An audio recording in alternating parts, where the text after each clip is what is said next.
Salut les amis, aujourd'hui en fait je vais faire une nouvelle vidéo, un tuto, donc je vais vous expliquer comment utiliser Photoshop avec Stable Diffusion. Donc en fait c'est un plugin qui a été créé, je vous dis déjà qu'il faudra créer en fait utiliser une API avec un site qui utilise Stable Diffusion et après vous tapez directement dans Photoshop et clac ça apparaît dans Photoshop, c'est super pratique. Voilà, donc là, on va installer le plugin. Donc on va sur le site christiancandrel.com. Vous avez l'URL, je vous la remettrai dans les commentaires. Donc là, c'est la version 0.10. Donc on le download. Voilà, et on a un point CCX. Ce qu'on va faire, c'est qu'on va cliquer dessus. On va avoir un message. Donc là, c'est Photoshop, hein. Après, vous avez fait le plugin. Oui, c'est pas un plugin officiel, donc on va l'installer localement. On va faire OK. Et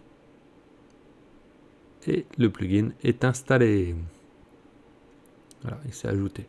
Donc maintenant, on va ouvrir Photoshop et on va tester le plugin. Donc là, on ouvre Photoshop. Là, j'ai mis une image.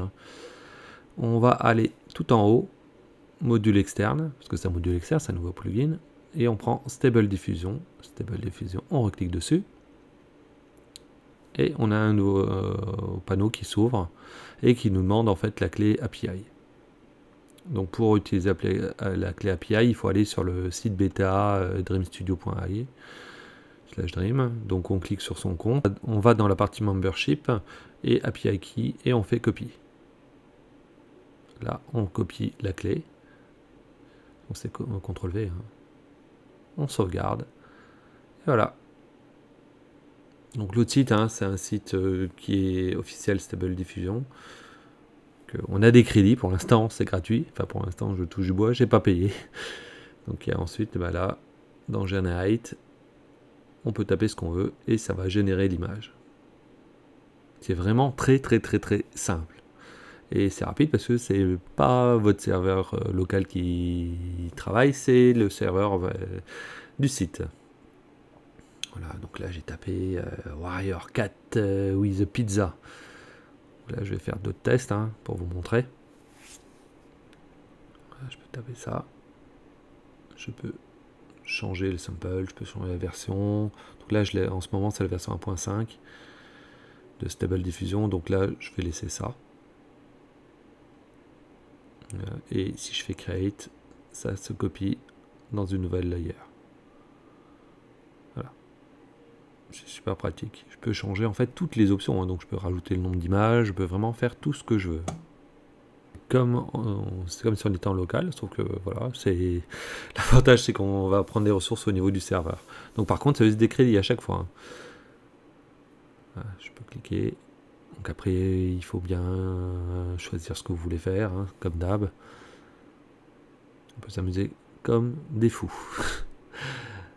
Là, je vous montre quelques exemples de ce qu'on peut faire. Voilà.